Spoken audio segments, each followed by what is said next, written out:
dimulai dan anak-anak tolong disimak dengan baik ya. Semangat meskipun lagi puasa siang-siang, tapi insya Allah ilmu yang kalian persiapkan ini juga menjadi berkah dan juga bekal kalian untuk hasil yang lebih baik lagi ke depannya ya. Oke, silakan Kak Herman. Assalamualaikum warahmatullahi wabarakatuh. Adik-adik, saya mau ngajar. Eh, eh, Sebenarnya saya pengen kenalan, pengen tahu kemampuan kalian sejauh mana, terus karakternya kayak gimana. Jadi saya minta pertemuan online dulu sekali sama Bu Miftah. Jadi biar saya kenal lah, kan ada ibaratnya ya, tak kenal maka tak sayang. Nah, jadi ya kita belajar dulu. Kalau suara saya kurang jelas, kurang kedengeran bilang ya, atau kekecilan atau kegedean bilang aja. eh ada 10 anak. Andrea, Andrea SD-nya di mana, Nak? Al-Azhar, Al Azhar mana, Nak? Rawamangun, Al Azhar Romangun. Muhammad Rasya SD-nya di mana? Kebun Pagi, Embun Pagi. Samuel Mikael, di Global Mandiri, Global Mandiri. Alana di mana, Nak? Di Alfat, Di mana? Alfat Alfat di mana, Nak? di Tangerang Selatan. Jauh amat. Aga SD di mana, Aga? Wah, takwa Rawamangun. Wah, Takwa. Kenzi dari mana, Nak? Al-Azhar. Al Azhar. Kamu orang Jepang, Kenji? Bukan, Pak. Bukan. Sayuma Aminah? Nggak kedengeran, Nak. Masih nggak kedengeran.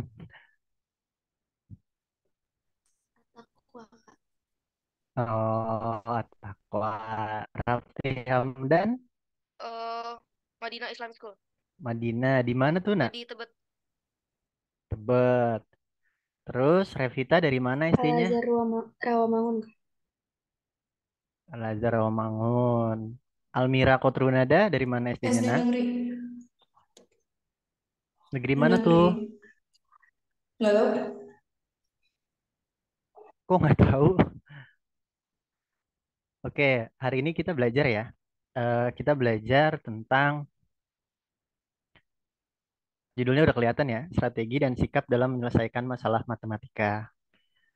Eh, jadi saya pengen tahu dulu kemampuan kalian. Saya udah nitip tes sama Bu Miftah.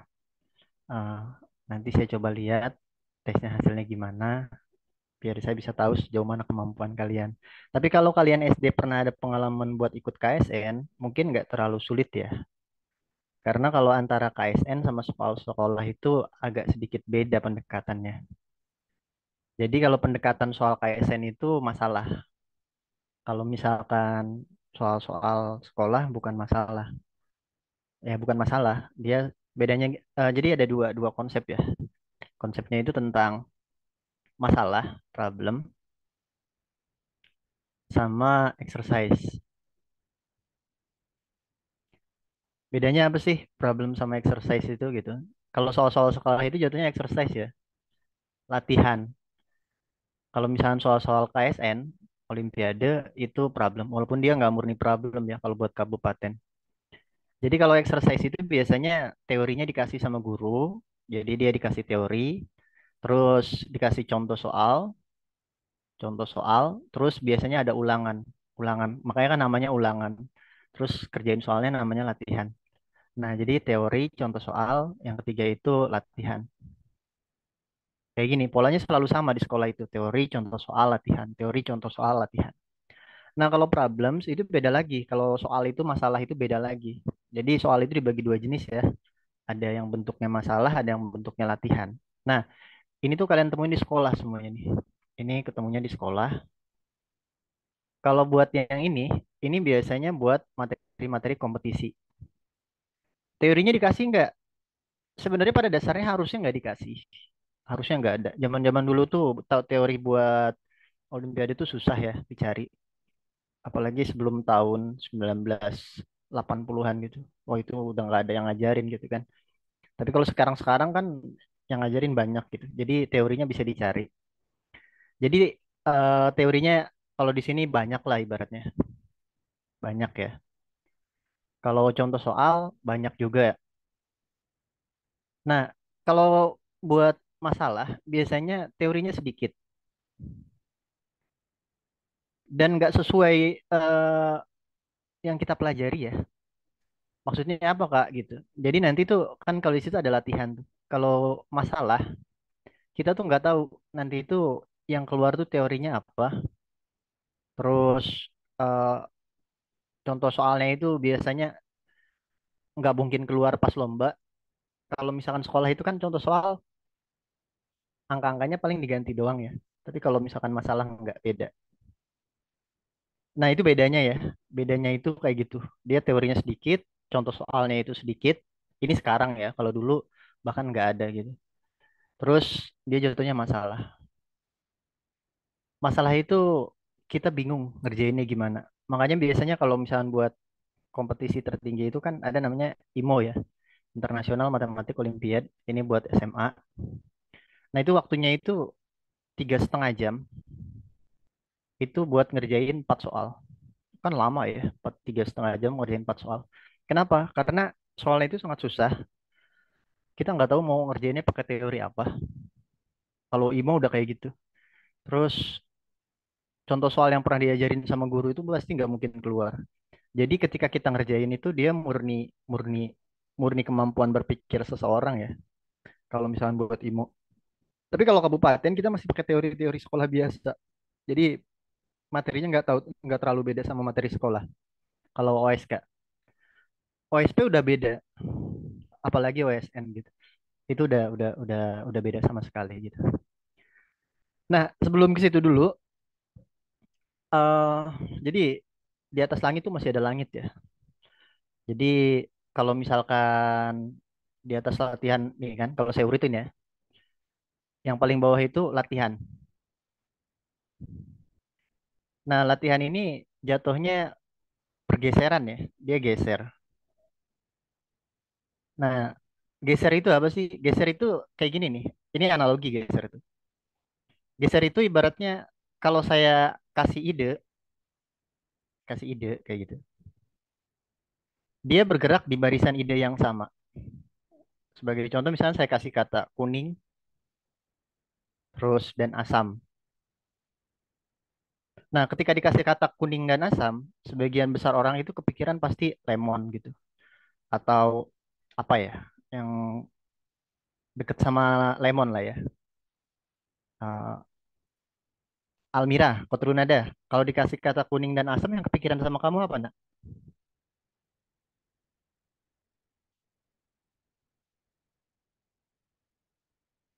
Ya lemon.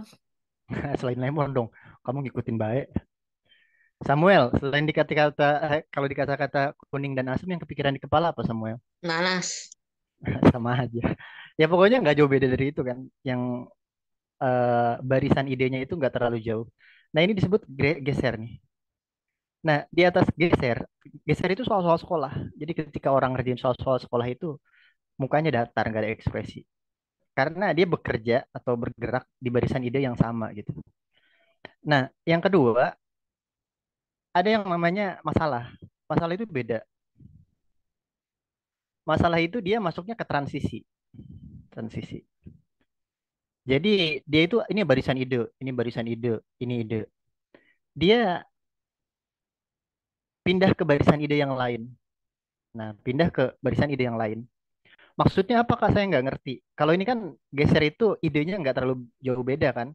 Jadi ketika dikasih kata kuning dan asem, yang paling kepikiran itu yang paling dekat sama warna kuning dan asem gitu. Nah, semakin sedikit orang yang bisa mikirin, itu masuknya ke dalam transisi. Jadi melihat kecerdasan seorang tuh dari situ. Jadi kalau misalkan transisi, dia udah lebih pinter gitu. Nah, ternyata ada yang lebih susah nih dari transisi. Original idea, ide orisinal. Nah, ini masuknya ke lompatan. Nah, jadi kalau misalnya saya punya barisan ide, barisan ide, terus saya punya barisan ide. Nah, dia lompatnya jauh sekali gitu. Jadi kalau saya pakai bahasa manusia, lompatan itu ialah sesuatu yang harusnya dipikirin banyak orang, itu dipikirin cuma sama satu orang. Sesuatu yang dipikirin harusnya dalam jangka waktu yang lama, itu dipikirin dalam waktu yang sebentar. Kak, saya nggak ngerti kakak ngomong apa. Saya kasih contoh ya. Tadi saya udah bilang, kalau kalian ngerjain soal latihan, muka kalian datar. Nggak ada ekspresi sama sekali. Kalau kalian ngerjain soal-soal yang sifatnya masalah, artinya yang butuh logika berpikir, pasti ada usaha yang besar buat menyelesaikan soal tersebut. Jadi ketika kalian ngerjain soal tersebut, minimal muka kalian senyum. Atau kalian aha gitu kan. Ada aha gitu. Atau ada kesenangan gitu. Nah, kalau kalian ngerjain soal yang tipenya masalah, itu kalian minimal senang. Tapi kalau original idea, itu udah beda lagi. Saya kasih contoh ya. Contohnya itu kayak Archimedes. Archimedes kan disuruh ngetes sama raja ya.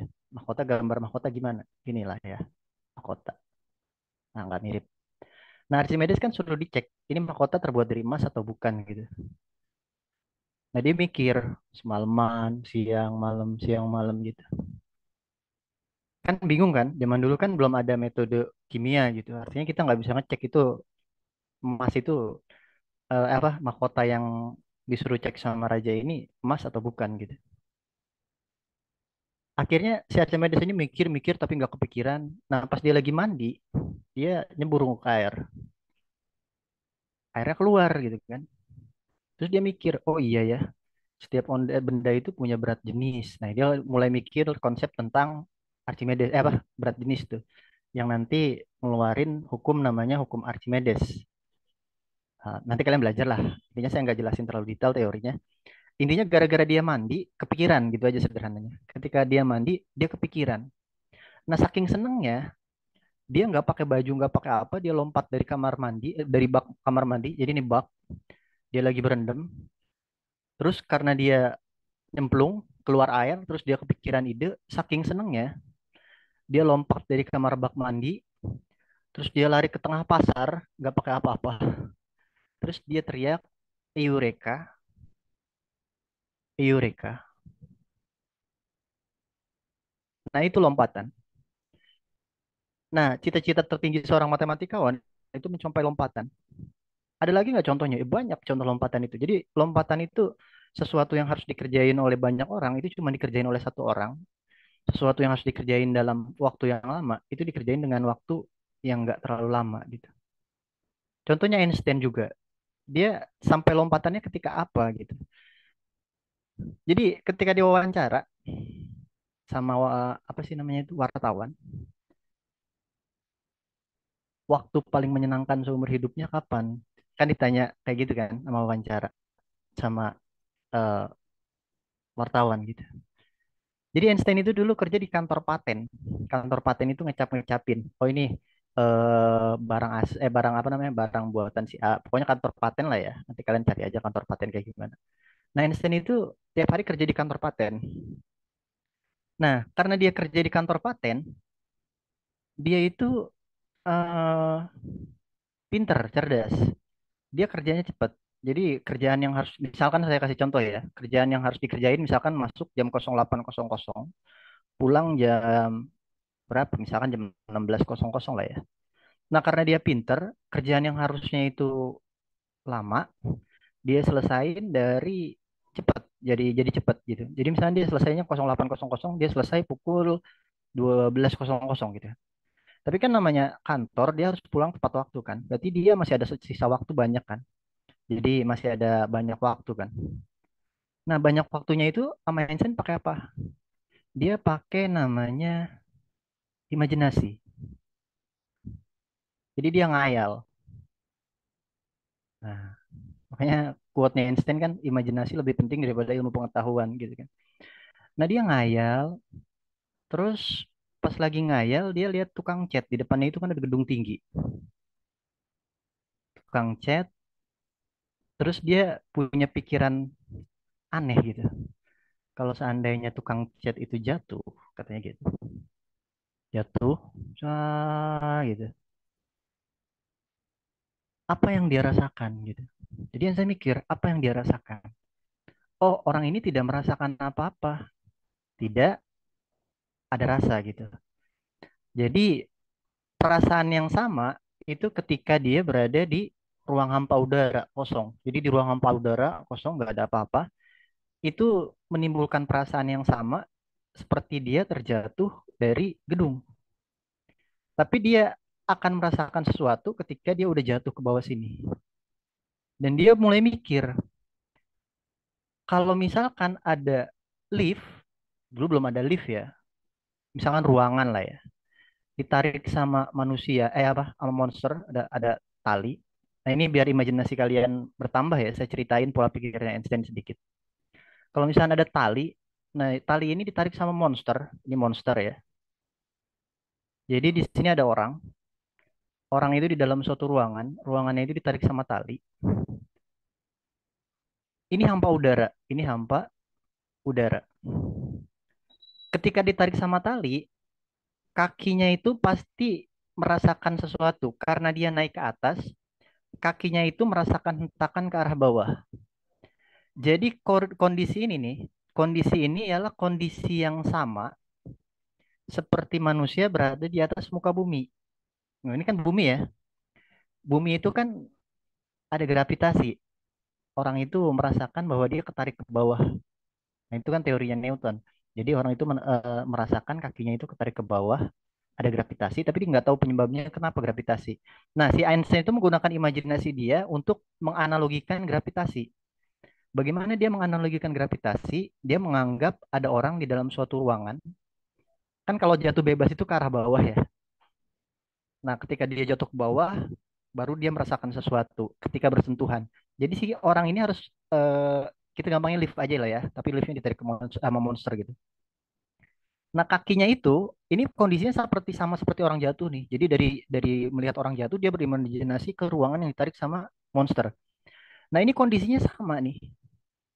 Kenapa? Karena orang yang ditarik sama lift ini nih, lift sama monster di ruang angkasa ini itu merasakan daya tarik ke bawah. Kan kalau lift naik ke atas kita merasakan daya tarik yang lebih besar kan?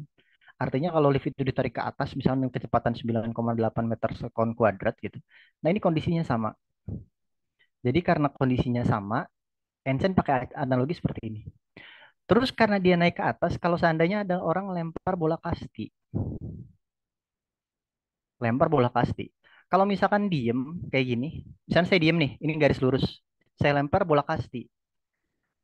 Apa yang dilihat saya, kalau saya berada di garis lurus, itu pasti bola kastinya itu bergerak lurus.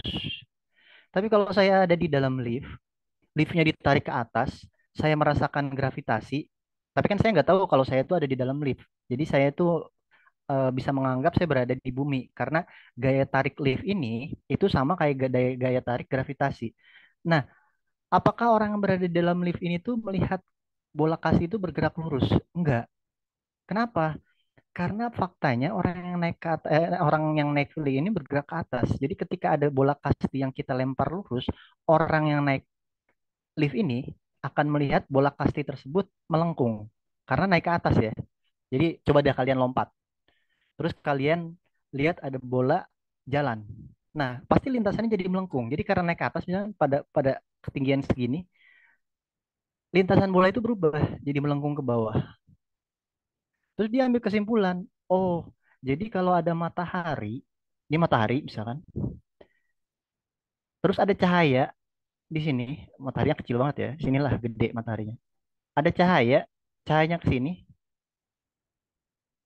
Kalau cahaya itu lulus kata Einstein, karena bumi itu punya gravitasi, berarti analoginya bisa kita ambil analogi naik lift.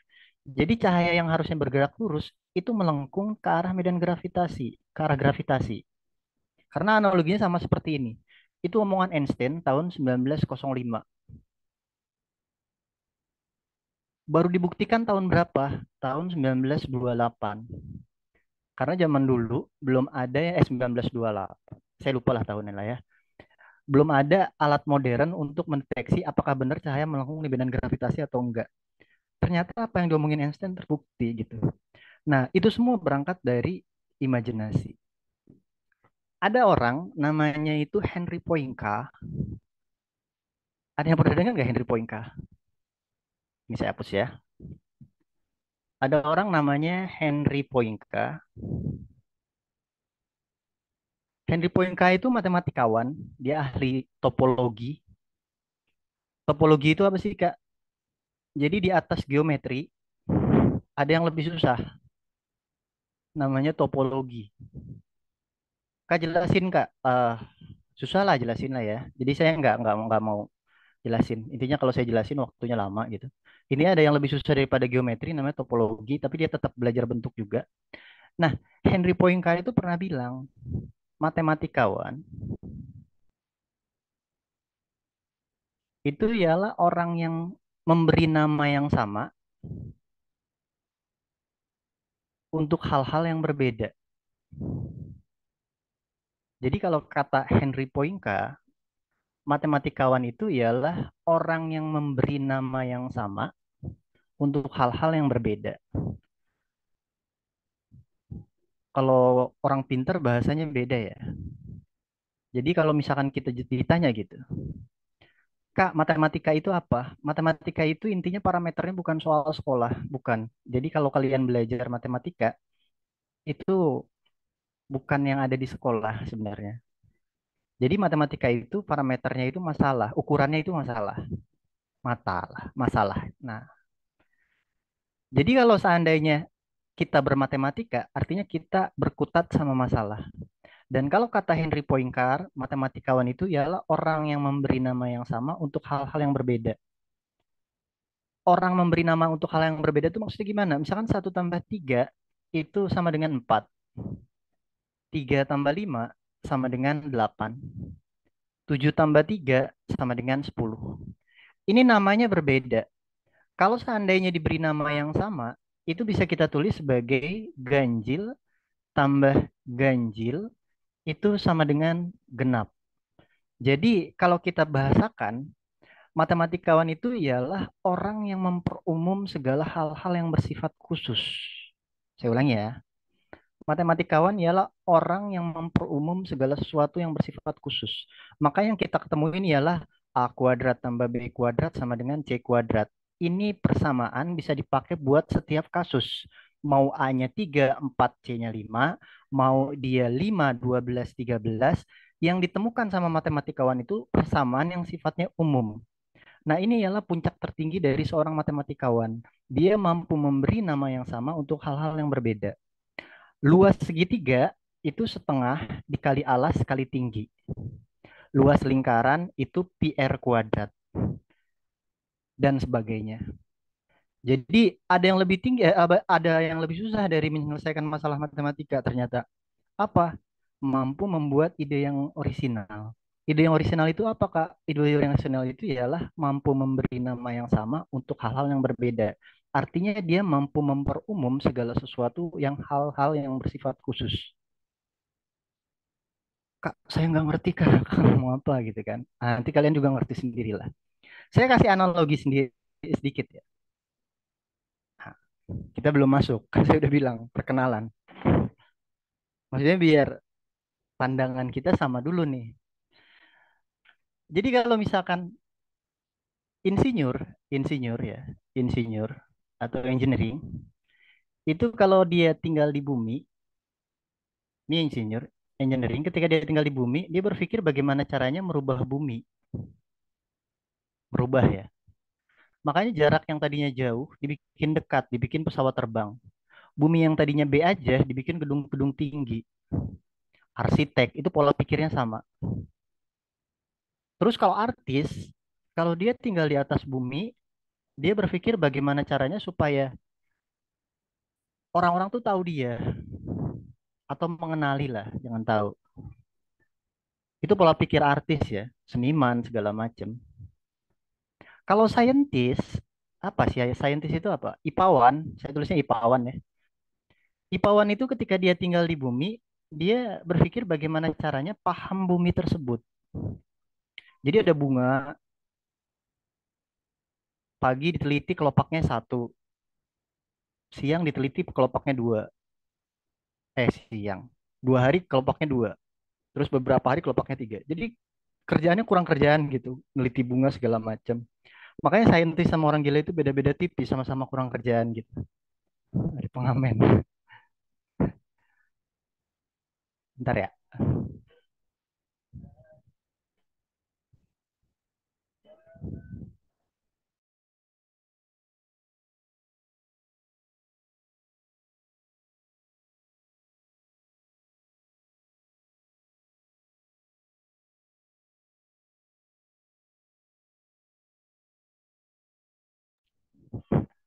Udahlah, lanjut aja. Jadi kalau IPAwan itu atau saintis, itu pola pikirnya bagaimana caranya supaya dia paham gitu. Paham apa yang ada di bumi tersebut. Nah, kalau matematikawan kan kalau kalian kuliah nih, nanti kalian kuliah ya, itu jurusannya MIPA.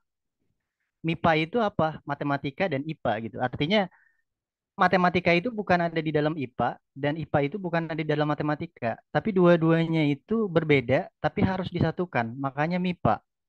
Nah, matematikawan sama seorang IPAwan sama saintis sama seorang artis atau seniman sama seorang insinyur atau engineering itu beda pola pikirnya. Matematikawan itu bukan buat paham. Matematikawan itu bukan buat paham. Tapi ketika dia tinggal di bumi, dia berpikir bagaimana caranya untuk ya paham sebenarnya. Kalau ini paham buminya gitu. Kalau ini paham strukturnya. Jadi strukturnya, struktur logika, struktur berpikir, struktur nalar. Jadi struktur itu apa ya? Susunan. Kak, saya nggak ngerti Kak. Misalkan kalian nggak ngerti, contoh, tapi kalian pinter semua ya, saya yakin ngerti. Struktur pemikiran tuh kayak gimana? Kalau kalian seorang matematikawan sejati, kalian tuh nggak bakal bertanya, ketika dikasih 1 tambah 1 sama dengan 2, kalian tuh nggak tertarik. Ketika dikasih A kuadrat tambah B kuadrat sama dengan C kuadrat, kalian nggak tertarik. Ketika dikasih luas segitiga setengah alas kali tinggi, kalian nggak tertarik. Ketika dikasih luas lingkaran PR kuadrat, kalian nggak tertarik. Ketika kalian dikasih integral X dx itu sama dengan X kuadrat berapa ini? 1/2 plus C, kalian nggak tertarik. Atau apapun yang susah-susah, kalian nggak tertarik. Matematikawan cuma tertarik sama strukturnya. Kenapa 1 tambah 1 harus 2? Kenapa A kuadrat tambah B kuadrat harus sama dengan C kuadrat? Kenapa luas sama dengan alas kali tinggi? Kenapa luas lingkaran PR kuadrat? Kenapa integral X dx sama dengan X kuadrat per 2 plus C? Kalian nggak disebut seorang matematikawan ketika kalian nggak bertanya dalam hati kalian kenapa persamaan tersebut bisa sampai seperti itu. Kalau kalian telan bulat-bulat, kalian nggak punya jiwa matematikawan di situ. Ketika kalian mau ikut suatu kompetisi, minimal kalian harus ada hasrat pengen tahu kenapa itu bisa seperti itu. Karena justru yang penting dari logika berpikir, dari pemecahan masalah itu bukan rumus A kuadrat tambah B kuadrat sama dengan C kuadrat, bukan. Tapi kenapa A kuadrat tambah B kuadrat sama dengan C kuadrat? Faktanya ada 104 pembuktian untuk membuktikan bahwa A kuadrat tambah B kuadrat itu sama dengan C kuadrat. Sebagai contoh, saya kasih eh, pembuktian satu aja. Jadi dari sekian banyak pembuktian ada satu yang dibuktikan oleh Presiden Amerika Serikat. Jadi Presiden Amerika pinter ya. Dia membuktikan persamaan kuadrat gitu. Kalian carilah siapa dia. Jadi ada 104 cara membuktikan. Nah, misalnya saya punya kayak gini nih. Terus saya buat, ini panjangnya misalnya A, ini B. Saya buat ini A, ini B. Saya buat ini A, ini B. Saya buat ini A, ini B. Kebalik ya. Ini terlalu pendek dia. Nah,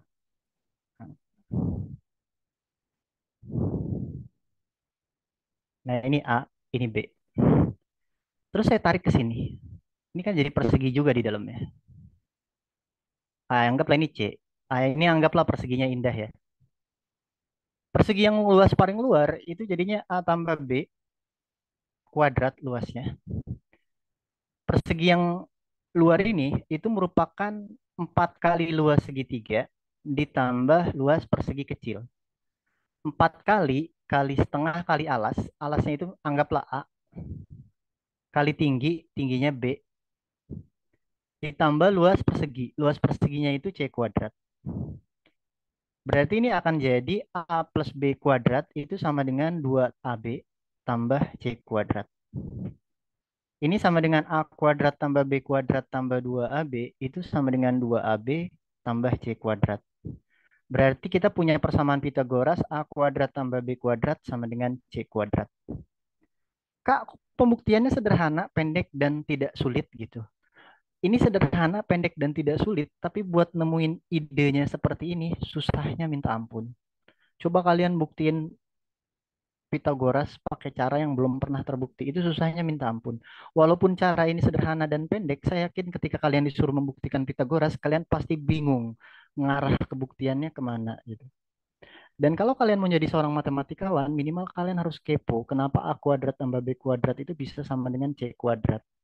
Nah, tipe pembuktian masalah seperti ini yang nggak diajarin di sekolah, ini namanya masalah. Jadi masalah itu contohnya kayak gini. Kalau kalian suruh cari misalkan X kuadrat tambah 3 kuadrat sama dengan 5 kuadrat. Ini maksudnya masalah bukan. Ini maksudnya latihan. Nah, soal-soal Olimpiade ialah transisi dari latihan ke masalah. Nah, kalau lompatan udah beda lagi. Lompatan itu original ide, ide orisinal. Itu kasusnya udah kayak Archimedes. Terus kalian ada yang kepo. Kak, saya mau jadi orang yang mampu membuat ide baru di matematika, Kak. Ya nggak usah jauh-jauh. Di matematika itu ada organisasi namanya Clay Institute. Dia ngumpulin 7 masalah matematika yang paling susah. Kalian kalau pengen cari original idea, kalian coba jawab aja nih salah satunya. Ada namanya Riemann hypothesis. Apa bunyinya saya lupa. Non-trivial solution for the Riemann zeta function f real part half gitu kan. Terus ada Navier-Stokes conjecture, conjecture, ada NP equality problems, ada Hodge conjecture, Hodge tulisannya, Hodge conjecture, ada apa lagi saya lupa. Nah, banyak lah ya. Ada Poinca conjecture, Poinca conjecture. Kak, conjecture itu apa sih bahasa Indonesianya? Konjektur itu artinya dugaan. Jadi matematikawan zaman jebot, hipotesis juga dugaan. Riemann hipotesis artinya apa? Riemann hipotesis itu artinya dugaannya si Riemann. Riemann itu nggak bisa membuktikan, dia cuma bisa menduga. Poincar konjektur, dugaannya Poincar. Jadi hipotesis sama konjektur itu artinya mirip-mirip. Sama-sama dugaan lah kalau bahasa Indonesianya. Dan ini 7 masalah matematika itu bukan ece-ece, ini original idea semua. Jadi di atas latihan ada masalah. Di atas masalah ada original idea. Jadi kalau kalian ketemu soal olimpiade terus kalian kesusahan, kalian camkan nih omongan saya. Di atas langit masih ada langit. Dan ini aplikasinya luar biasa gitu. Dan ketika ini disusun, direktur dari Klein Institute ini bilang, saya yakin tidak ada satu manusia pun yang bisa jawab gitu. Tapi faktanya yang nomor 7 ini terjawab sama orang namanya Grisa Perelman. Perelman, ini orang Rusia. Dia jawab Poincar conjecture. Klein Institute kasih dia $1 juta. $1 juta kali 15.000 tuh, kalian hitung berapa? Ditolak sama dia. Kata Grisa, dia bilang, cukup bagiku matematika saja, ilmu pengetahuan tidak bisa dihargai dengan uang. Dia awalnya dosen di Rusia. Terus, tapi ini jangan ditiru ya. Karena dia bosan jadi dosen, IMO dapat emas, terus dia dapat penghargaan tertinggi dalam bidang matematika, dapat $1 juta dia tolak. Ketika dia bosan jadi dosen dan bosan sama matematika, dia jadi nelayan. Jadi kalau kalian sekarang mau nyari di mana Grisa, dia lagi jadi nelayan di Rusia. Sayang banget otaknya. Jadi si Grisa itu sekarang jadi nelayan di Rusia gitu. Jadi poin konjektur itu bukan ece-ece. Kalau fisika itu membuktikan bahwa jagat raya mengembang. Pakai apa? Pakai teleskop namanya Hubble. Tapi kalau misalkan poin konjektur itu membuktikan jagat raya itu mengembang, itu nggak pakai bantuan alat-alat fisika. Pokoknya susah banget lah. Intinya dia mampu membuktikan bahwa jagat raya itu mengembang, tapi pakai konsep matematika.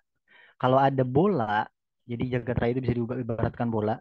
Bola yang jari-jarinya itu tak hingga, maka segala sesuatu yang ada di dalam bola tersebut mengembang. Inti dari poin K konjektur itu seperti itu. Tapi ini jauh ke depan. Kak, kok nyeritain ini?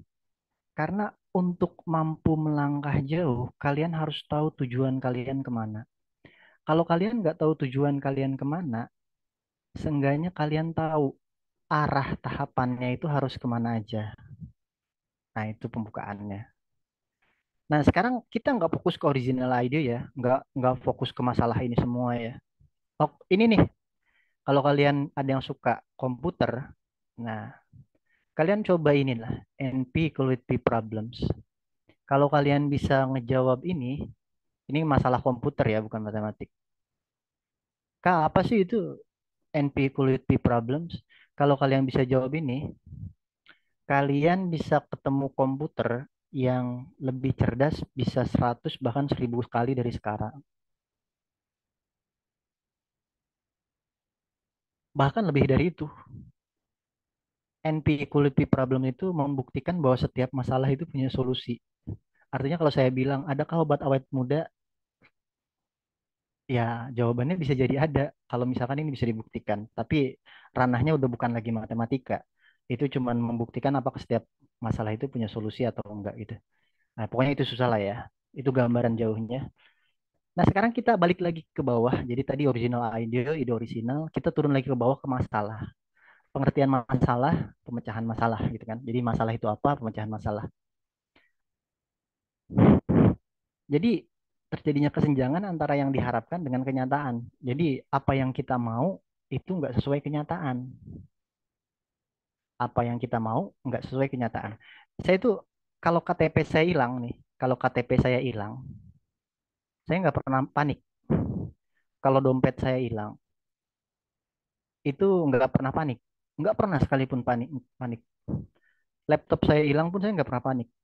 Kenapa? Karena mekanismenya ada gitu. Kalau KTP hilang, kita tinggal datang ke kecamatan, terus kita urus, terus kita dapat KTP baru. Ada mekanismenya. Jadi KTP hilang, dompet hilang, saya nggak pernah panik. Ini kenapa nggak panik? Karena ini masuknya ke dalam latihan. Kalau yang namanya masalah itu terjadi kesenjangan antara yang diharapkan dengan kenyataan. Artinya yang kita mau itu nggak sesuai kenyataan. Kalau ini kan mekanismenya jelas. Jadi ini bukan masalah, ini latihan. Makanya jangan panik ketika kalian mekanisme untuk menemukan mengganti hal tersebut tuh ada, kalian nggak usah panik. Tapi kalau seandainya dia itu masalah, kita nggak tahu mekanismenya gimana. Kebayang ya? Jadi misalkan kalau kalian dikasih soal 3 kuadrat tambah 4 kuadrat sama dengan berapa? Ini kalian, mekanismenya kalian tahu buat menyelesaikannya pakai rumus apa? A kuadrat tambah B kuadrat sama dengan C kuadrat. Kalian substitusi. Nanti ketemu, oh jawabannya tadi gitu kan. Jadi mekanisme untuk menyelesaikannya itu ada. Berarti ini masuknya ke latihan. Tapi kalau masalah itu beda. Kenyataan sama yang kita, intinya kita nggak tahu lah untuk nyelesainnya gimana. Untuk menyelesaikan permasalahan itu gimana, kita nggak tahu. Nah kalau udah seperti itu baru masuk ke dalam masalah. Ya, jadi kalian bisa bedain antara masalah sama latihan. Nah, proses bagaimana mengatasi kesenjangan yang terjadi itu disebut proses memecahkan masalah. Nah, prosesnya itu ya proses penyelesaian masalah ya. Jadi proses kalian tuh nggak tahu nyelesainnya gimana. Nah, ketika kalian berusaha untuk menyelesaikan, itu namanya proses penyelesaian masalah. Nah, soal Olimpiade itu semuanya berkaitan sama proses bagaimana menyelesaikan masalah. Nah, kita saya ada orang namanya George Poila ya, Polia. Dia bikin buku judulnya How to Solve It. Kalau kalian tanya kompetisi itu matematika datang dari mana, ketika si George Polya ini ngeluarin buku ini, orang-orang itu berbondong-bondong bagaimana caranya untuk menyelesaikan matematika yang di luar kebiasaan. Jadi misalkan kayak soal OSK, OSP tahun berapa saya lupa ya. Itu ada dua orang, misalkan A sama B gitu. Tahun berapa saya lupa ya. Pokoknya ini soal OSP. Si A itu bohong setiap hari Senin, Selasa, Rabu. Misalkan kalau bohong di garis bawahi ya. Kamis, Jumat, Sabtu dia jujur gitu kan. Terus kalau si B Senin, Selasa, Rabu dia jujur, Kamis, Jumat, Sabtu dia bohong. Nah, ada satu hari dua-duanya bilang kemarin saya bohong gitu kan. Saya bohong. Ini masuk ke dalam permasalahan yang diungkapkan oleh George Polya. Jadi George Polya itu bikin sebuah buku judulnya How to Solve It. Inti buku tersebut ialah ketika kalian ketemu masalah, bagaimana cara menyelesaikannya. Jadi ketika buku ini terbit, orang berbondong-bondong bagaimana caranya ketemu masalah dan bagaimana cara menyelesaikannya. Karena trennya itu seperti itu dalam bermatematika, ketika buku ini keluar, maka sistem kompetisi matematika itu ada. Jadi gara-gara bukunya ini nih, How to Solve It. Nah, ini masuk ke dalam sini. Kenapa ini masuk ke dalam masalah? Karena dia nggak ada di sekolah soal kayak gini. A bohong setiap Senin, Selasa, Rabu. B bohong setiap Kamis, Jumat, Sabtu. Dua-duanya bilang, kemarin saya berbohong. Nah, hari apa itu? Jawabannya Kamis. Kenapa Kamis? Karena pada hari Kamis, si A itu Rabu bohong. Makanya dia bilang, kemarin saya bohong. Masuk akal dong. Kenapa? Kamis dia jujur. Rabu dia bohong. Makanya si A itu bilang, kemarin saya bohong. Si B, Rabu itu dia jujur ya. Si B itu Rabu dia jujur. Kalau seandainya Kamis dia jujur, kalau seandainya Kamis dia jujur, maka dia harus bilang kemarin saya jujur. Tapi dia nggak boleh jujur pada hari Kamis. Karena dia nggak boleh jujur pada hari Kamis, maka dia harus bohong. Dia nggak boleh bilang kemarin saya jujur. Maka pada hari Kamis dia harus bohong. Dia bilang kemarin saya bohong. Padahal Rabunya dia jujur. Karena Kamis dia harus bohong, makanya dia bilang kemarin saya berbohong. Makanya ada satu hari, yaitu hari Kamis, dua-duanya bilang kemarin saya berbohong. Nah, ini masih masalah yang sederhana. Untuk permasalahan yang lebih kompleks, ternyata ada metodenya untuk menyelesaikan permasalahan-permasalahan tersebut. Jadi bedakan antara teori dan metode. Orang yang logika berpikirnya bagus, itu orang yang metode penyelesaian masalahnya bagus, bukan orang yang teorinya bagus. Misalkan ada yang ikut kumon. Nah, ada yang ikut kumon. Kumon itu anak kelas saya punya siswa namanya itu Deborah Keisia. Dia itu pernah masuk Muri. Dulu saya ngajar dia tahun 2015, sudah lama ya. Iya, 2015. Saya udah lama nggak ngajar ini. Saya udah hampir terakhir ngajar kalian juga ya itu ngajar lagi itu sama ini gitu. Semenjak Covid, Kopet. Nah, jadi 2015 itu saya punya siswa namanya Deborah Keisha. Dia itu kumon, itu dia level O. Level O itu zaman dulu itu level paling tinggi, udah ke integral-integral pokoknya materi anak kuliahan. Itu dia kelas 1 SD. Oh, Kak hoax nih kelas 1 SD masa lulus kumon gitu. Searching aja di Google. Namanya Deborah Keisha. Nah, dia level O itu lulus kelas 1 SD. Dia lulus kumon. Nah, waktu itu saya ngajar dia. Nah, dia ikut OSN. Pinter banget, Kak. Dapat medali apa? Nihil. Dia nggak dapat medali apa-apa. Kenapa? Padahal ada yang nggak ikut kumon, ada yang nggak belajar kemana-mana. Karena yang namanya OSN itu nggak ada kaitannya sama teori. Ada kaitannya, tapi nggak berpengaruh cukup signifikan. Jadi mau sebanyak apapun teori yang kalian pelajari, tapi penting nggak Kak teori itu? Penting. Kumon penting nggak? Penting itu buat callback gitu. Jadi ketika materi yang sama diajarin, itu kalian mengingatnya lebih bagus gitu. Tapi yang lebih penting dari menyelesaikan soal matematika itu bukan teori, tapi metode.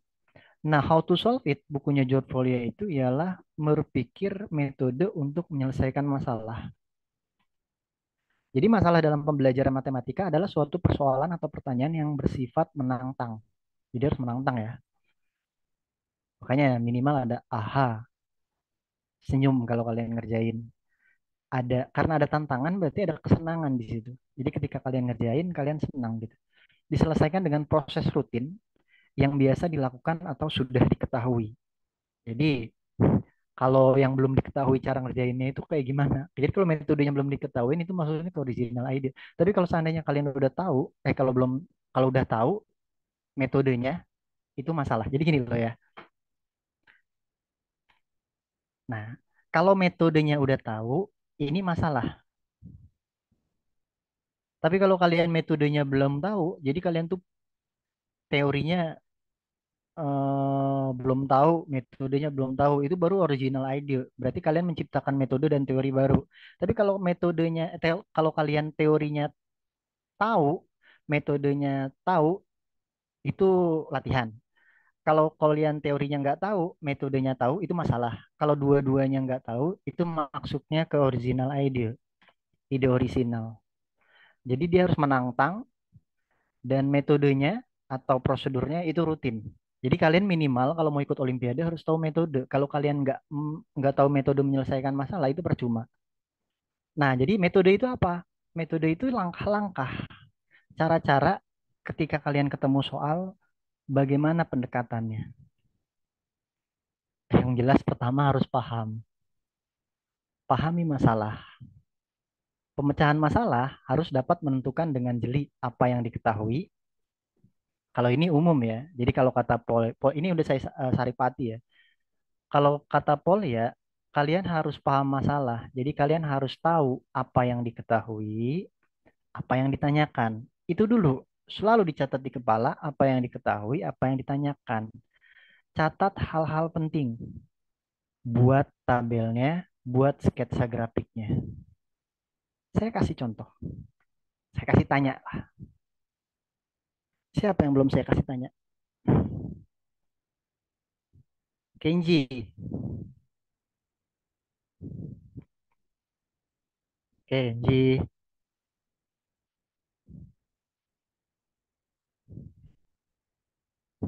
Kenji.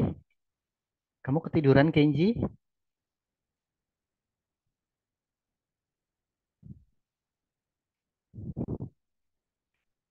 Aga? Iya, iya. Nah, saya kasih tanya ya, Aga ya.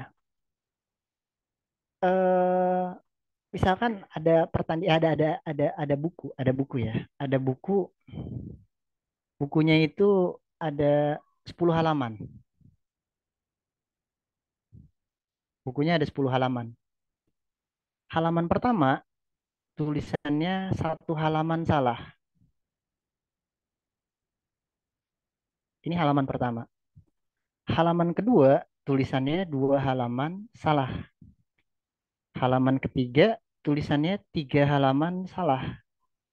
Seterusnya sampai yang terakhir halaman ke-10 tulisannya 10 halaman salah. Ini pernyataannya. Jadi ada 10 buku isinya 10 halaman. Halaman pertama tulisannya satu halaman salah, halaman kedua tulisannya dua halaman salah, halaman ketiga tulisannya tiga halaman salah, dan seterusnya sampai halaman 10 halaman salah. Soalnya itu ialah ada berapa halaman yang benar?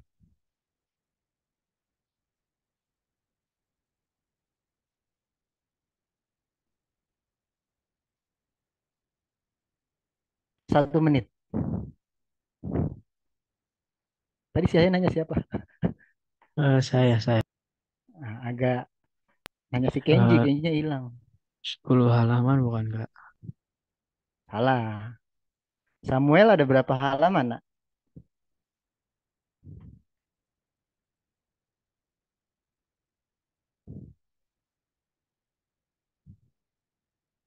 Samuel? Sabar Kak, lagi mikir. Oh, lagi mikir. Yang udah tahu boleh jawab. Raffi, ada berapa halaman, nak? Tadi kurang jelas tadi. Soalnya. Ah, Apa? ada buku isinya 10 halaman.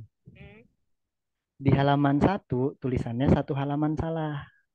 hmm. Di halaman 2 ada tulisannya 2 halaman salah. Di halaman 3 ada tulisannya 3 halaman salah. Di halaman 4 ada tulisannya 4 halaman salah. Sampai di halaman 10 ada tulisannya 10 halaman salah. Soalnya itu ada berapa halaman yang benar di buku tersebut. Oke, baiklah. Baru paham ya? Ya Ya, udah ya. mikir dulu. Syaimah Aminah, ada berapa nak yang benar nak?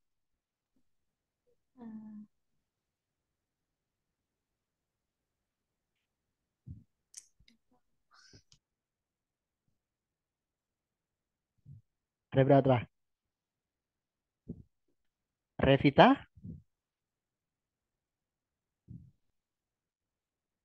Revita?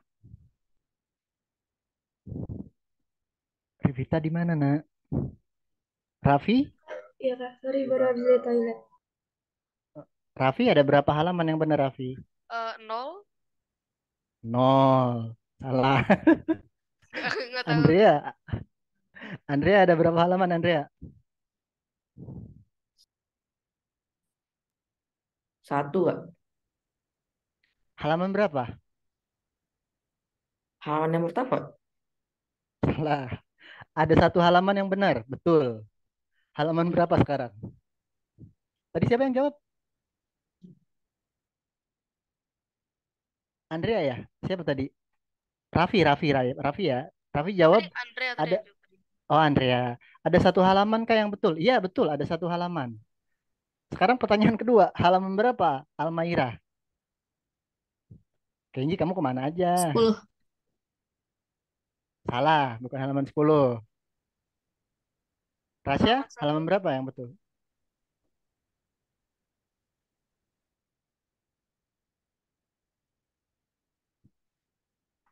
Oh, Jadi gini loh, hmm. tadi kan saya udah cerita tentang Poinka ya. Poinka itu bilang bahwa Halaman matematikawan 9 itu. bukan Kak. Halaman 9. Siapa yang jawab? Kenji Kak. Kenji. Ah, itu Hmm. Bu Miftah kasih hadiah Kenji. Waduh, waduh, waduh. Nanti Wah, nanti good job Kenzi. nanti Bu Miftah kasih hadiah ya, ucapan terima kasih telah berpartisipasi. Nah, jadi betul ya halaman 9 ya. Jadi tadi saya udah bilang bahwa si Henry Poinka itu bilang matematikawan itu orang yang memberi nama yang sama untuk hal-hal yang berbeda. Tapi ada quotes-nya Poinka yang melekat di kepala saya. Henry Poinka itu ada quote yang melekat di kepala saya sampai sekarang. Apa dia bilang? Matematikawan itu ialah matematikawan yang baik, kata Henry Poincar. Itu matematikawan yang bukan mampu menjawab soal, bukan. Matematikawan yang baik itu bukan mampu membuktikan teorema, bukan. Matematikawan yang baik itu apa? Matematikawan yang baik ialah matematikawan yang intuisinya baik. Saya ulangi ya. Jadi bukan kata saya. Jadi kata Henry Poincar lagi ya. Henry Poincar. Kak, siapa sih Henry Poincar itu sih? Eh, ya orang pinter lah pokoknya lah ya. Saya jelasin dia lama gitu. Nah, dia bilang bahwa matematikawan yang baik itu ialah matematikawan yang intuisinya baik. Intuisinya baik. Jadi ketika kalian dikasih soal kayak gini nih, 10 halaman, terus kalian ketemu, terus kalian mau ikut KSN, hal pertama yang kalian lakukan apa? Kalau kalian sedang latihan, tebak. Tebak. Buktikan bahwa tebakan kalian benar. Kalau sedang latihan ya. Makanya kan tadi saya bilang ada Poinca conjecture, Riemann hypothesis, Hodge conjecture, Navier-Stokes conjecture, ada NP equal with P problems. Itu semuanya dimulai dengan kata konjektur dan hipotesis. Kenapa orang zaman dulu sering pakai konjektur dan hipotesis? Karena Henry Poinca bilang matematikawan yang baik itu ialah matematikawan yang intuisinya baik. Jadi ketika kalian latihan soal, ketika kalian ngerjain soal dan bukan kompetisi, bukan kompetisi. Untuk melatih kemampuan berpikir kalian, ada dua runutannya. Pertama, tebak dulu jawabannya. Jangan cari caranya dulu, tebak dulu jawabannya. Yang kedua, baru kalian mikir. Jadi tebak dulu jawabannya, prediksi, tentu aja prediksinya harus masuk akal. Yang kedua, mikir. Jadi intuisi itu apa? Intuisi itu ialah kemampuan untuk memprediksi sesuatu secara tepat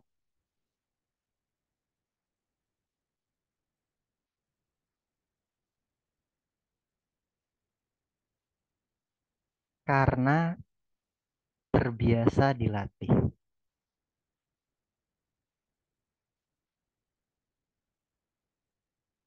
Kalau kalian latihan bukan kompetisi, tebak dulu jawabannya, mikir. Ketika kalian saya kasih ilustrasi contoh masalah kayak ini nih, 10 halaman, tebak dulu ada berapa. Maka saya langsung nanya waktunya cepat. Ini berapa? Ini apa? Ini apa? Saya nggak ngasih waktu buat mikir kan. Karena saya pengen kalian tebak dulu jawabannya berapa. Dan ketika kalian udah nebak, udah membuat dugaan, udah making konjektur, baru kalian buktikan bahwa dugaan kalian benar. Itu latihan terbaik menjadi seorang matematikawan. Karena ingat kata-katanya Henry Poinka, matematikawan itu ialah yang intuisinya baik, memprediksi sesuatu secara tepat karena terbiasa dilatih. Kalau dalam suatu kelas, saya kasih soal susah, ada banyak siswa di situ. Ketika soal susah itu dikerjakan oleh seorang siswa, dia maju ke depan, dia kerjain di depan. Orang yang maju di depan itu nggak mungkin di dalam kepalanya bilang kayak gini, kok saya kepikiran? Nggak mungkin. Tapi orang yang di belakang sini, pasti dalam hatinya, kok dia kepikiran? Jadi ketika ada soal susah yang saya kasih, orang yang di depan itu nggak mungkin di dalam hatinya itu kok saya bisa kepikiran. Tapi orang yang di belakang yang nggak bisa ketika si orang ini ngerjain soal susah dari guru, pasti orang yang di belakang yang duduk di belakang itu pasti dia bilang kok dia bisa kepikiran sih cara itu gitu. Kenapa? Karena ibaratnya mempertanyakan orang yang nggak bisa naik sepeda mempertanyakan kok dia bisa naik sepeda. Orang yang naik sepeda nggak mungkin mempertanyakan dalam dirinya kok saya bisa naik sepeda gitu. Karena untuk menyeimbangkan sepeda itu butuh yang namanya latihan dan kerja keras.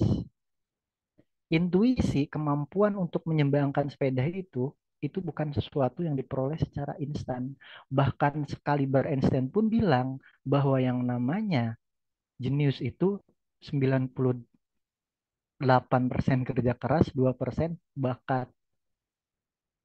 Itu kata dia, bukan kata saya. Jadi ketika kalian mau intuisi bagus ya banyak-banyak latihan. Matematika itu ya bermatematik gitu. Ya, tapi latihannya harus efektif, harus tepat sasaran. Kalian harus biasa ngerjain soal-soal yang sesuai gitu. Kalau kalian bisa ngerjain soal sesuai ya bagus gitu. Ya metode latihannya kalau kalian KSN itu 2 kilo, latihannya harus 10 kilo gitu. Ini contoh doang ya. Ya, saya punya siswa namanya Olive Claudia Tarmara, anak penabur Gading Serpong. Eh, Kelapa Gading, kok Gading Serpong sih.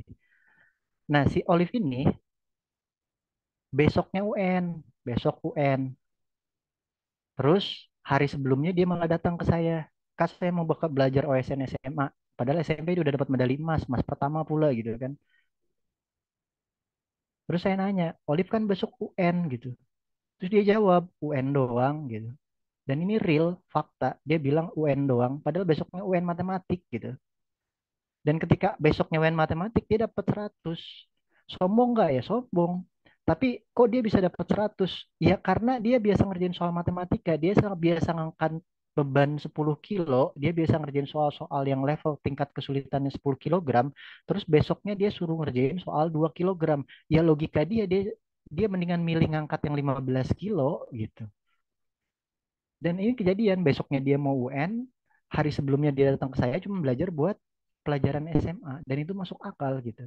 Jadi ketika kalian mau ngerjain soal matematika, itu harus dibiasakan. Dan membiasakannya itu ketika kalian mau ikut soal kabupaten, ya jangan kerjain soal kabupaten.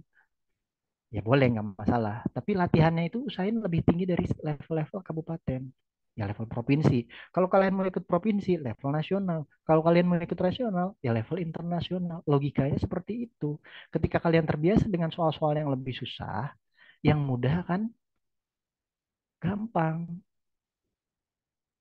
Paham ya? Jadi intuisi itu kayak gitu. Dan intuisi itu harus ditebak dulu. Intuisi itu kemampuan kalian memprediksi secara tepat itu apa ya? Ya contohnya kayak gini lah ya. Anak kelas 7 lah. Kelas 7 itu namanya Jomul, Jonathan Mulyawan. Itu pernah saya kasih soal kayak gini nih. 4x min x pangkat 4 apa? Tapi saya nggak suruh kalian kerjain ya.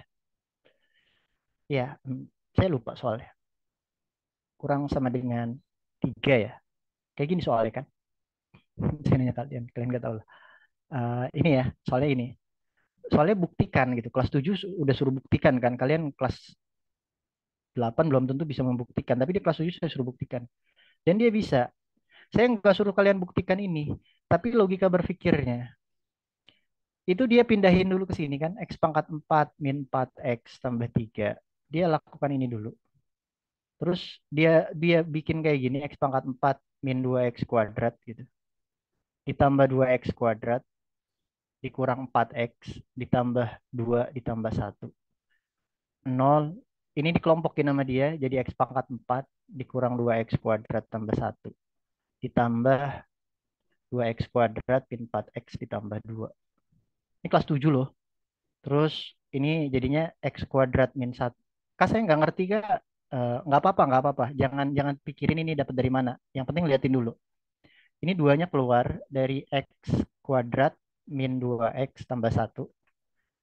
Nah ini X kuadrat min 1 kuadrat tambah 2. Ini saya cuma mau ngasih contoh doang. Jadi kalian nggak usah pikirin aljabarnya dulu. Pokoknya metode pengerjaannya seperti ini. Dan si Jonathan Mulyawan itu ada yang menarik. Yang menarik itu di sini. Ininya kan dari sini itu harusnya ditambah 0. 0 itu kan berubah dari sini kan. Coba kalian pikirin. 0 itu bisa diubah. Ya kan? Ada unsur baru di sini. Ada manipulasi di sini. 0 itu diubah jadi min 2x kuadrat tambah 2x kuadrat. Padahal 0 itu bisa diubah jadi 1 min 1 atau 1 ditambah min 1. Bisa diubah x dikurang x. Bisa diubah x kuadrat min x kuadrat. Bisa diubah jadi berapapun. Dari sekian banyak infinite and uncountable.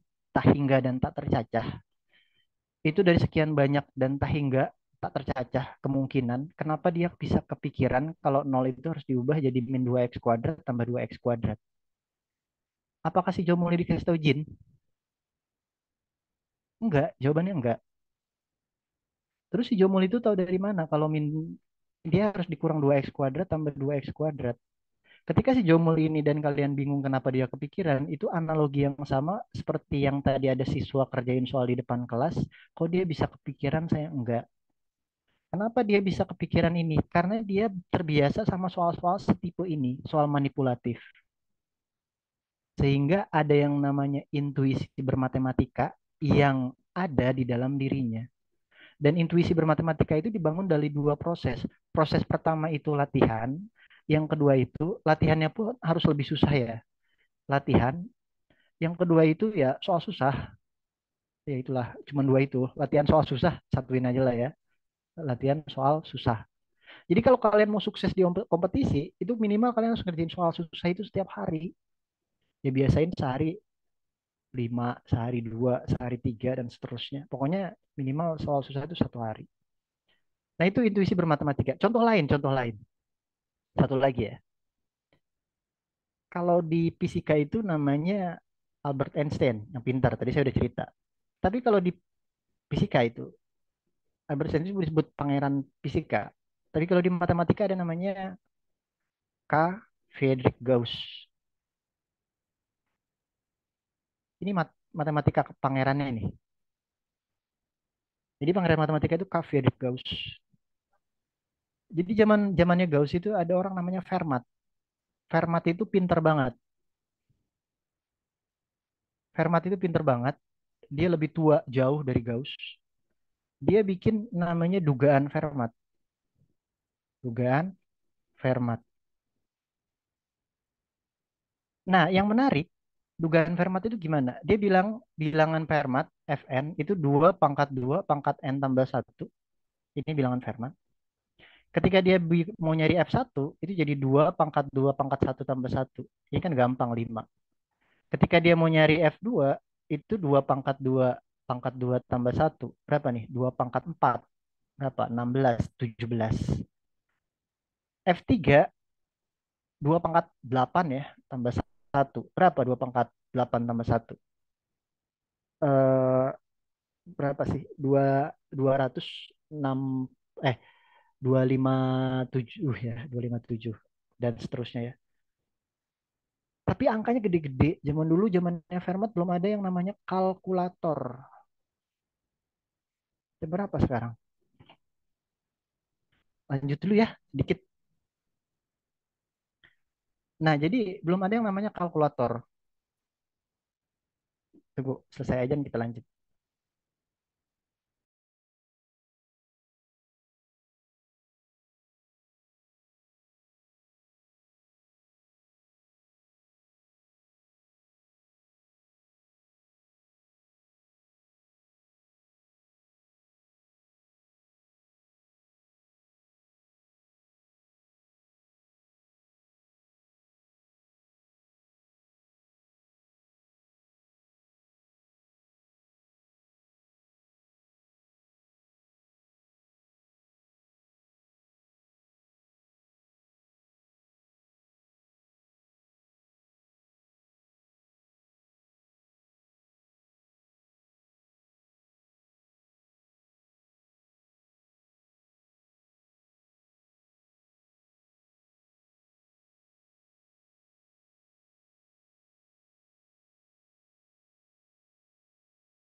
Lanjut ya.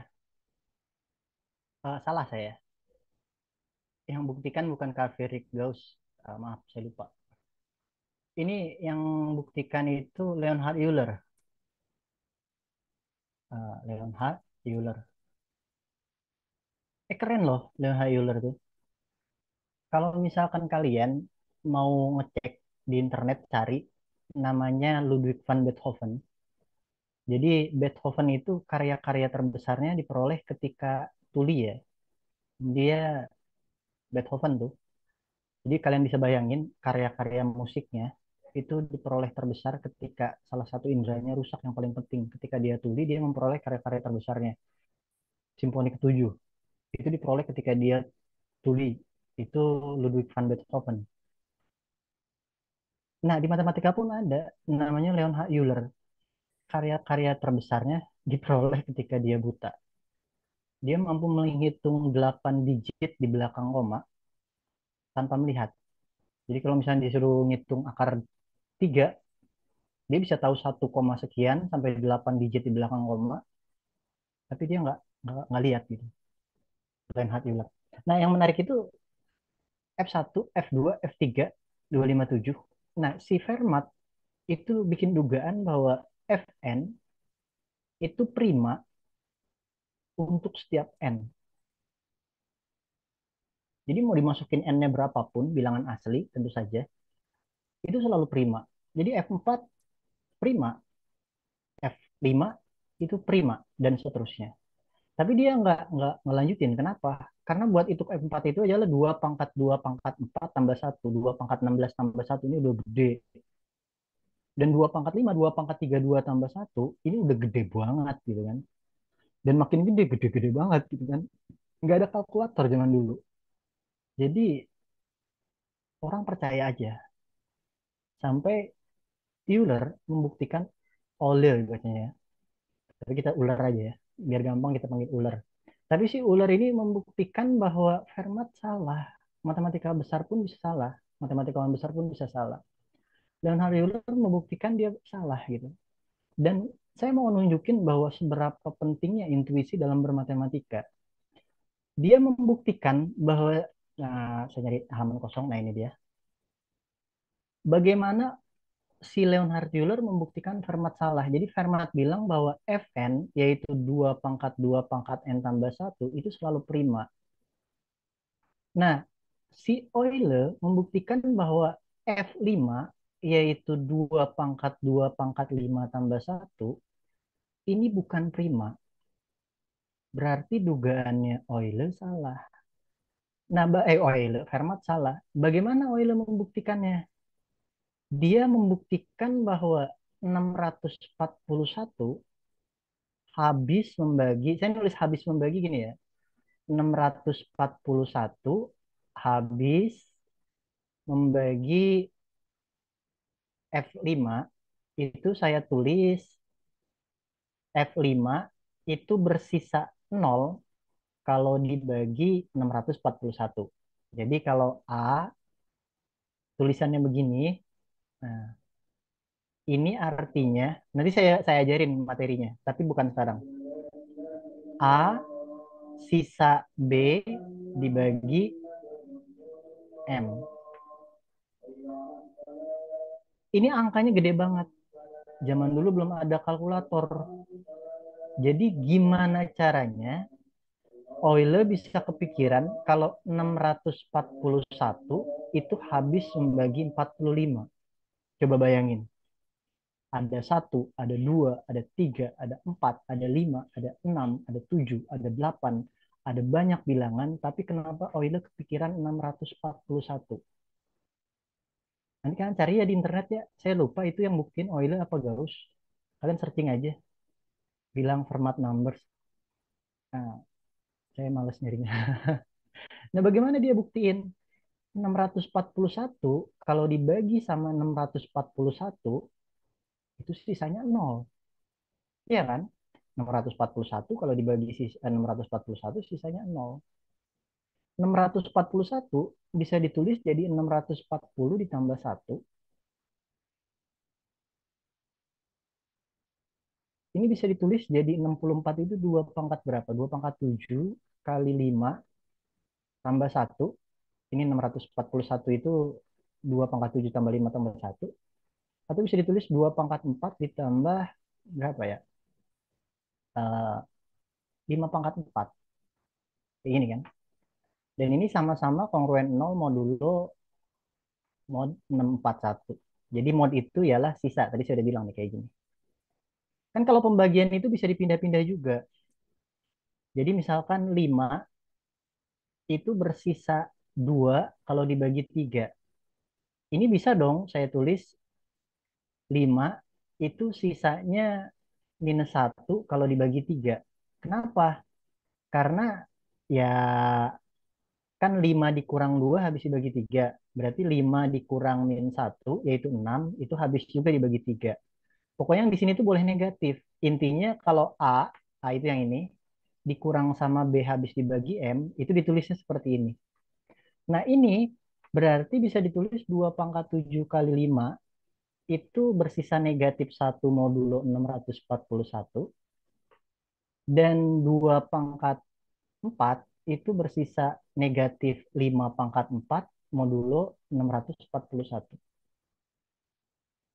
Yang atas nih dipangkatin 4.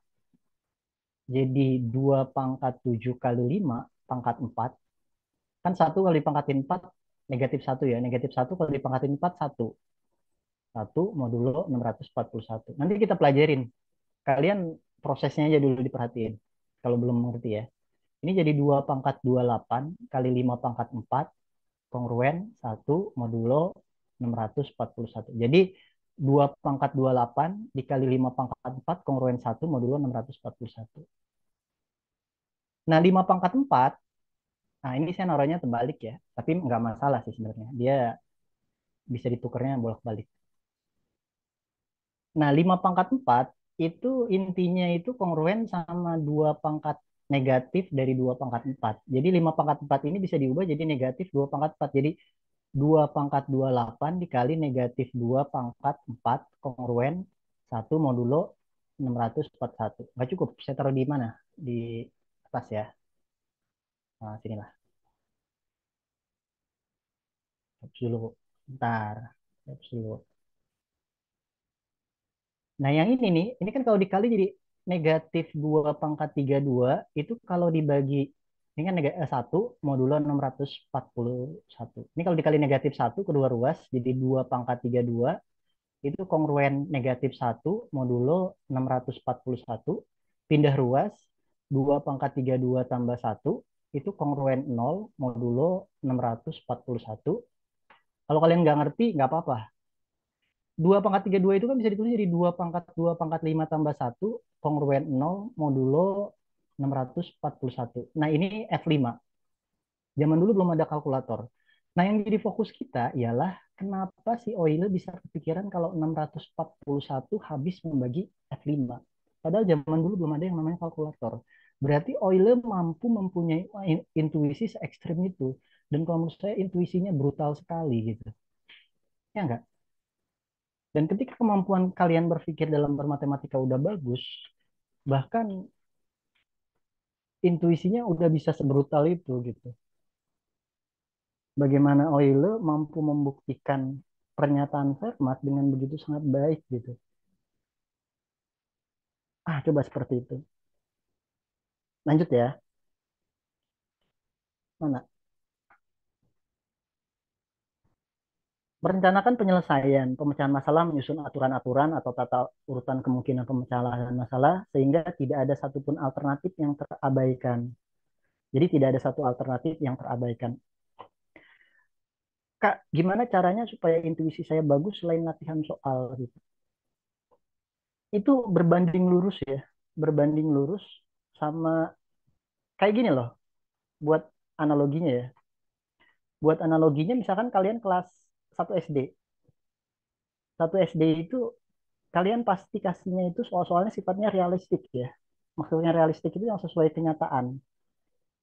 Jadi urutan kepintaran seseorang tuh kecerdasan seseorang itu ialah dari realistik itu semakin abstrak. Kak, apa sih itu abstrak, apa itu realistik? Realistik itu sesuai kenyataan. Abstrak itu di luar kenyataan. Gampangnya seperti itu. Ketika kalian kelas 1 SD, kelas 2 SD, kelas 3 SD, kelas 4 SD, kelas 5 SD, kelas 6 SD, pokoknya SD, itu kalian ketemu soal-soalnya yang bersifat realistik, artinya sesuai kenyataan. 3 tambah 4 sama dengan 7. Ketika kalian belajar, ngitungnya kan pakai ini kan, awalnya ya. Ada 3 jari tambah 4 jari, jadinya berapa? Hitung 1, 2, 3, 4, 5, 6, 7. 7 Kak, gitu. Nah ini kan SD, itu sesuai kenyataan. Nah, kalau kalian SMP kelas 7, kalian udah ketemu yang namanya himpunan, udah ketemu yang namanya aljabar. Nah, ini sifatnya nggak realistik lagi. Ini udah abstrak. Kak, kenapa X tambah X sama dengan 2X itu nggak diajarin SD? Karena ketika kecerdasan kalian belum tinggi, kemampuan abstraksi kalian pun belum tinggi. Nah, jadi semakin abstrak, itu semakin cerdas. Nah, Kak, gimana caranya supaya abstraksinya tinggi? Kak, apa hubungannya sama intuisi juga? Jadi semakin kemampuan abstraksi seseorang semakin tinggi, kemampuan abstraksi seseorang semakin tinggi, maka intuisi dalam bermatematika semakin tinggi. Nah, kenapa sih apa sih nanti Leon H. Euler bisa kepikiran kalau dia habis dibagi 641? Jadi matematikawan itu kemampuan abstraksinya semakin tinggi, dia semakin dekat sama apa namanya dukun. Jadi matematikawan itu selangkah lebih dekat menjadi seorang dukun. Serius. Jadi menjadi seorang matematikawan itu selangkah lebih dekat menjadi seorang dukun. Nah, itu bercanda ya. Enggak kayak gitu. Tapi intinya kayak gitu. Semakin semakin dekat menjadi seorang dukun, kok dukun, menjadi semakin dekat menjadi seorang matematikawan, kemampuan abstraksi kalian semakin tinggi. Nah, jadi fokus kalian itu gimana caranya ngebangun abstraksi ya gitu. Jadi kan tadi saya udah ngasih trik. Triknya itu pertama latihan soal setiap hari. Terus latihan soalnya levelnya harus lebih susah daripada soal-soal yang kalian mau dikompetisikan. Harus lebih susah. Jadi latih tiap hari. Terus dia harus lebih susah. Nah, udah lebih susah, terus apa lagi? Bengong.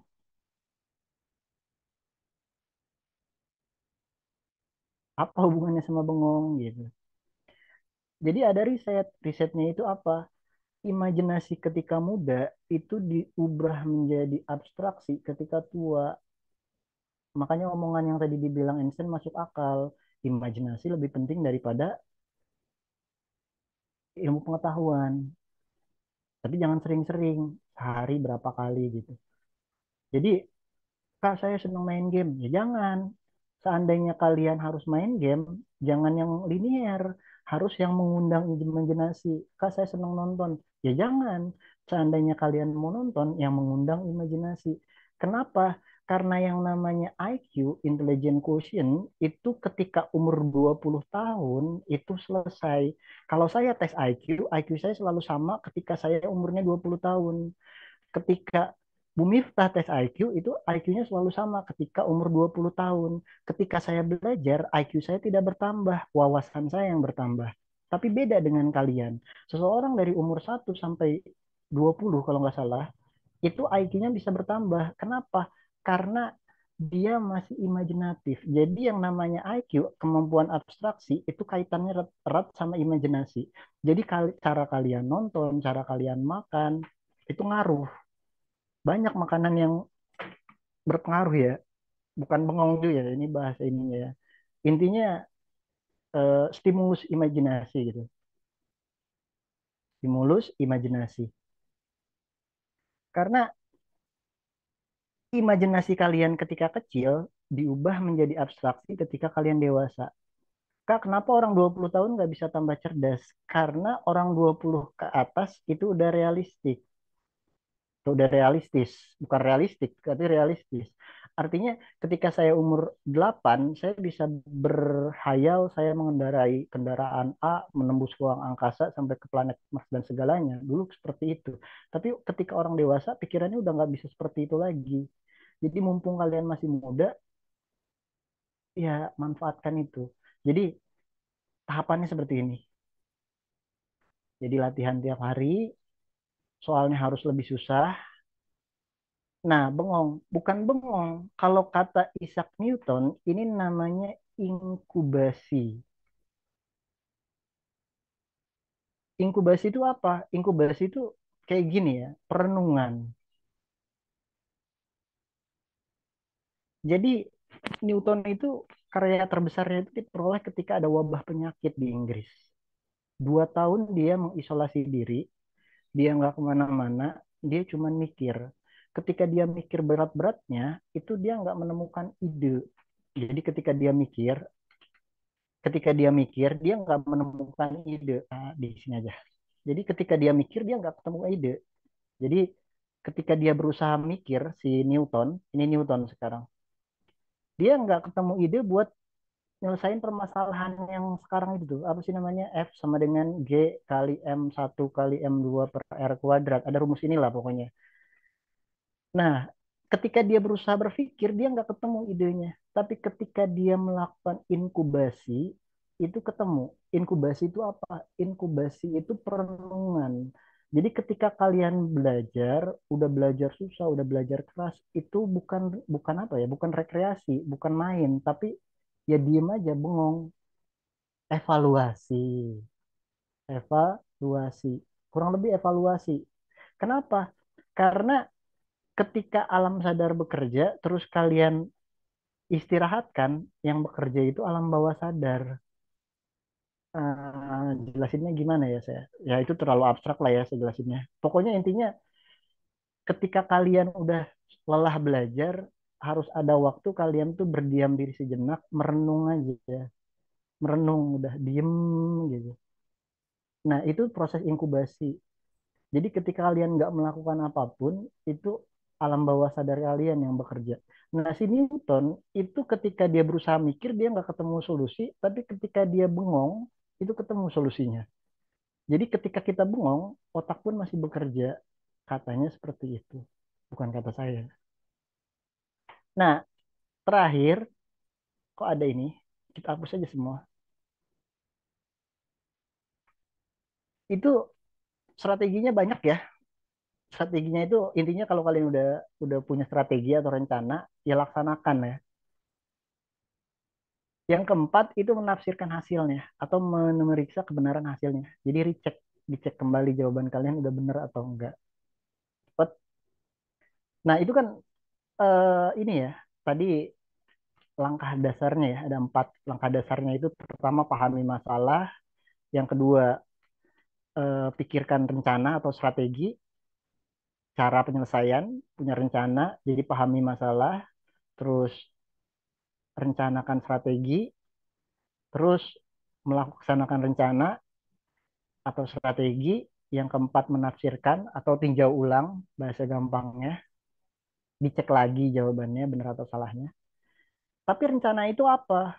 Kalau di bukunya Jod Polya, rencana itu ada banyak. Nah, ini salah satunya. Ada mempermudah atau menyederhanakan bentuk persoalan sehingga pada mulanya sulit diterima menjadi mudah dipahami. Atau ini diubah bahasa sederhananya itu ialah ambil kasus khusus. Ambil kasus khusus.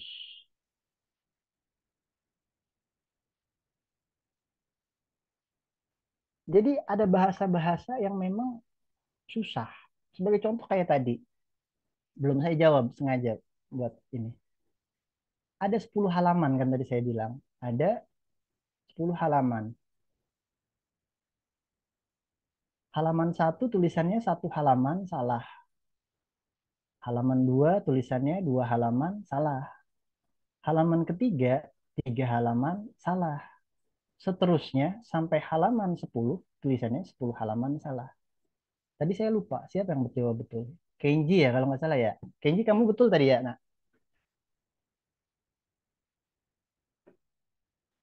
Nah, jadi Iya, Kak. gimana sih?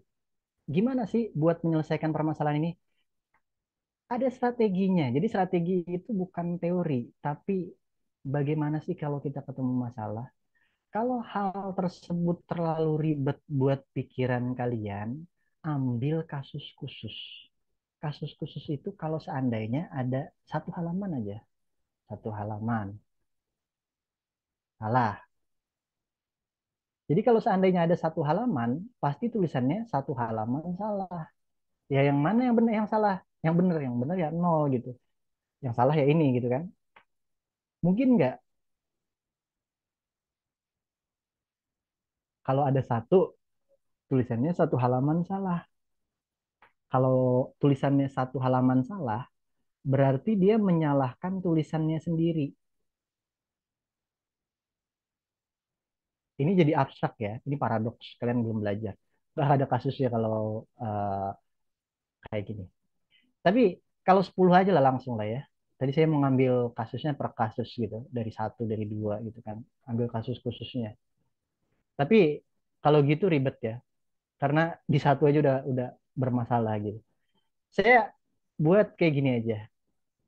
Dari yang gampang kelihatan dulu. 5. 5 itu kan kelihatan ya. Ini tulisannya satu halaman salah. 2 halaman salah. 3 halaman salah. 4 halaman salah. 5 halaman salah. Kalau ada 5 halaman, atau kita bisa buat sedikit lebih sederhana. Misalkan kalian kalau melihat 5 kebanyakan, lihat kasus sederhananya dulu. Misalkan eh, 3.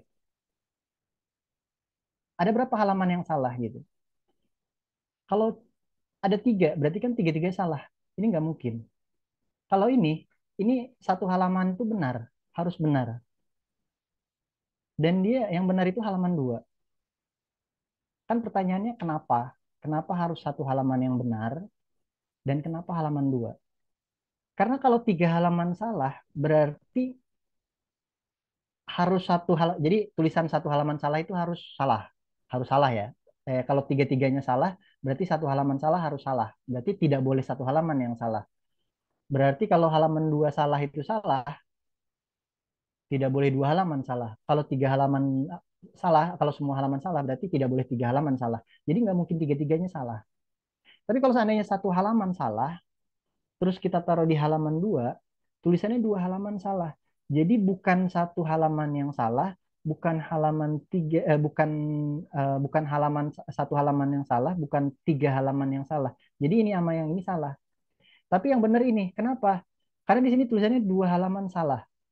Kalau seandainya ini benar, berarti dia membenarkan bahwa ini harus salah dan ini harus salah. Abstrak ya. Tapi dari kasus yang 3 ini aja kita udah bisa ngambil kayak gini kan. Kesimpulan kayak gini. Kalau misalnya 3 nih ya, satu halaman benar. Tulisannya, jawabannya satu halaman benar. Halaman berapa? Halaman 2. Kenapa halaman 2? Karena kalau halaman 2 benar, berarti 2 halaman salah itu harus benar. Berarti ini tidak boleh benar. Berarti satu halaman salah itu tidak boleh benar. Berarti bukan satu salah.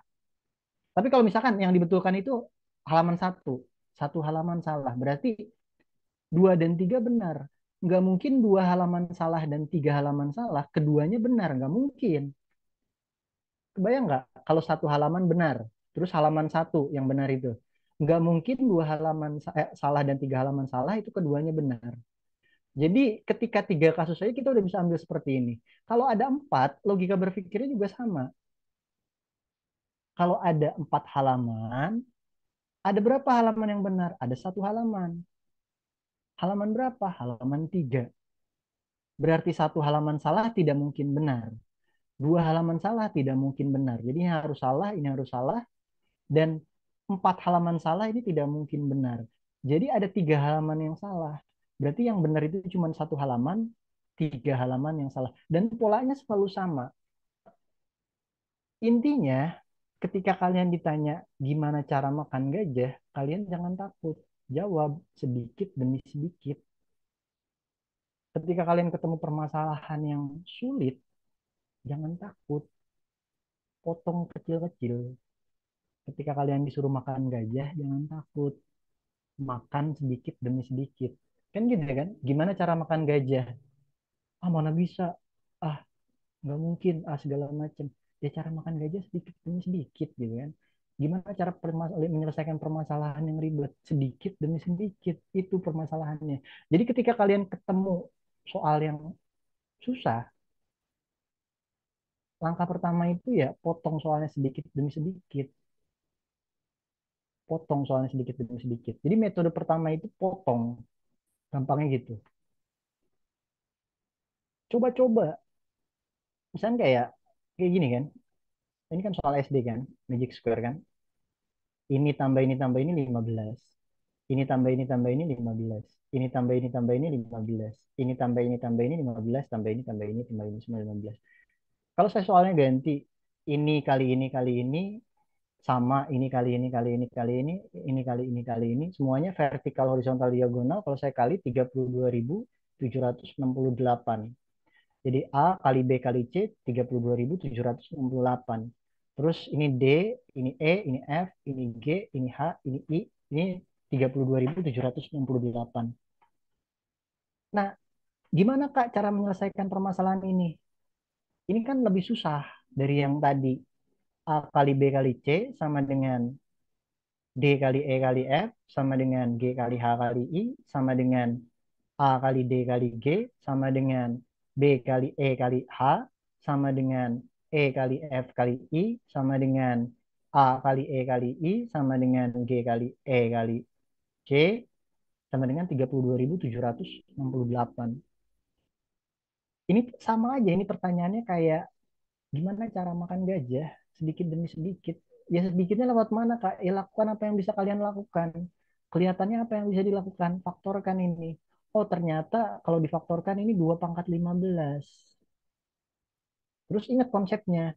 Kalau 2 pangkat sesuatu dikali 2 pangkat sesuatu dikali 2 pangkat sesuatu itu jadi pangkatnya dijumlah. Jadi kalau ini X, ini Y, ini Z, ini jadi 2 pangkat X tambah Y tambah Z. Kalau basisnya sama, pangkatnya dijumlah. Jadi ketika kalian ketemu soal ini sama permasalahannya kayak menyelesaikan ini tambah ini. Kan ini misalnya 2 pangkat A, 2 pangkat sesuatu, kali 2 pangkat sesuatu, kali 2 pangkat sesuatu, pangkatnya ditumbah jadi 15. Jadi ketika kalian potong sedikit-sedikit, pakai cara yang pertama, kalian potong, kalian ketemu cara yang kedua. Yaitu coba-coba. Ketika kalian ketemu soal, udah kalian potong, terus kalian mau tahu lagi ada metode apa lagi buat menyelesaikan masalah selain dipotong-potong. Ya dicoba, nggak ada cara lain. Ya ini kita coba bisa coba-coba, tapi coba-coba itu intuisi itu harus kepake. Kayak ini kan kalau dijumlahin 15. Kalau orang pintar pasti kepikiran tengahnya harus 5. Kenapa 5? Ya simetris. Ini tinggal kalian coba-coba. Bisa aja ininya 6, ini 4, ini 8, ini 2. Saya kalau matematik tuh cobanya yang simetris-simetris gitu. Kalau ini genap, 8, 2. Saya ini pun lupa jawabannya berapa. Tapi kita coba bareng-bareng. Kalau nggak ketemu kan kita bisa. Nah, kalian bantu cari biar cepet. Nah, ini berapa? Misalnya ini 9. Ini kan kalau dijumlahin berapa? 9 tambah. Kan nggak mungkin kan? Ininya aja udah begini kan. Jadi saya mikirnya ya yang ini yang ganjil kan. Jadi misalnya ini 1, ini 9, 15, ini 3, ini 7, 15 gitu kan. Ini kan logikanya 9, ini 2 lah ya. Berarti ini 11, ini 4, 7, 8, 9, 6.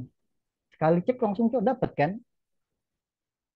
Kok bisa cepet Kak? Ya saya nggak nyoba-nyoba murni gitu. Jadi matematikawan pun harus ngandelin intuisi. Ketika kita coba-coba, ingat sifatnya matematika itu simetris gitu. Sering simetris, bukan matematika itu selalu simetris, tapi sering simetris. Jadi berpikirnya itu karena kebiasaan. Jadi kenapa saya mikirnya di tengahnya harus 5? Ya ada 9 angka. Biasanya matematika itu simetris. Saya tengahnya taruh 5. Saya coba dulu ininya genap. Ya simetris juga tadi alasannya. Ternyata nggak ada solusi. Oh berarti yang ini yang harus ganjil. Ternyata solusinya ada. Ya seperti itu. Ya gitu, matematika gitu. Jadi coba-coba. Jadi dua dua ini ya, dua metode. Terus ada membuat diagram. Ini masuk ke dalam membuat diagram. Ada menjawab soal yang lebih sederhana. Ada yang hapus dulu ya semua ya. Nah, mencoba ada membuat tabel, membuat soal yang lebih sederhana, ada yang membuat tabel, ada yang menemukan pola. Ya pola gampang lah ya. Ada yang uh, memecah tujuan umum yang hendak dicapai, perhatikan setiap kemungkinan, berpikir logis, bergerak dari belakang, mengabaikan hal-hal yang tidak mungkin. Kalian nggak hafal yang 11 strategi Poila ini pun nggak masalah ya. Ini nggak hafal nih, nggak hafal nih. Ini nggak hafal gitu. Ini nggak hafal. Yang pertama ini 1, 2, 3, 4, 5, 6, 7, 8, 9, 10, 11. Kak, ada 11 strategi menyelesaikan masalah saya nggak hafal. Nggak masalah. Kenapa nggak masalah? Karena saya pun nggak hafal. Terus kenapa diajarin kak kalau kakak nggak hafal? SMA itu ada namanya trigonometri. Trigonometri. Trigonometri itu rumusnya banyak banget. Rumus penjumlahan kosinus. Nanti kan belajar SMA. Rumus penjumlahan sinus. Itu saya nggak pernah ngapalin tapi saya bisa. Kenapa saya nggak pernah ngapalin tapi saya bisa? Karena emang orang cerdas itu malas ngapal. Jadi ketika kalian ketemu kayak gini, jangan dihafal. Cukup tahu ada rencananya. Terus tinggal guru kalian yang mengaplikasikan ini ke soal-soal sehingga rencana-rencana yang harusnya kalian pelajari secara teoritis. Jadi kalau orang orang orang IPS itu ini dihafal nih. Kalau kalian nggak dihafal, ini diaplikasikan sehingga ini tuh kerasa ketika kalian ngerjain soal. Jadi ini bukan tugas kalian. Tugas saya untuk meramu ini menjadi soal-soal sehingga nanti soal-soalnya itu ketika kalian ketemu gimana sih cara ngerjainnya gitu. Kurang lebih seperti itu. Tapi Paul ya, itu meramu strateginya itu ada 11. Sebenarnya bukan 11, semuanya ada 16. Kagak cukup. Jadi saya tulisnya 11 gitu. Ada banyak. Dan 11 itu nggak harus kalian hafal semua. Harus dibiasakan. Dan yang membiasakan itu nggak harus kalian juga. Karena kalau misalnya kalian biasakan itu, nanti beban kalian jadi banyak. Jadi ini harus diramu dalam bentuk soal, dan kalian cuma tinggal ngerjain soal-soal.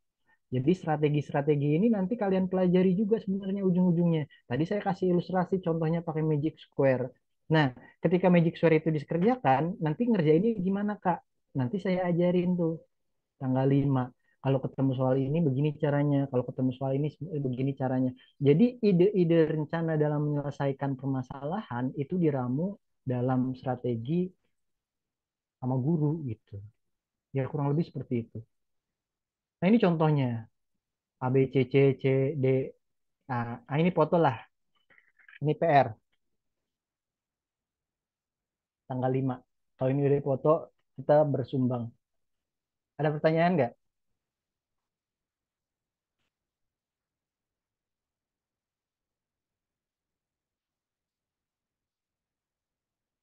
PDF-nya mau nggak?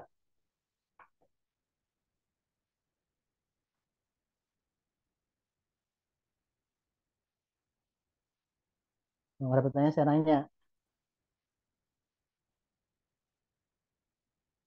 Almaira ada pertanyaan?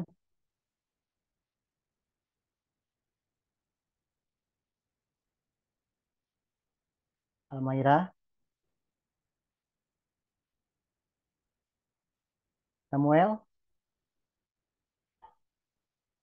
Ada. Rasya ada pertanyaan?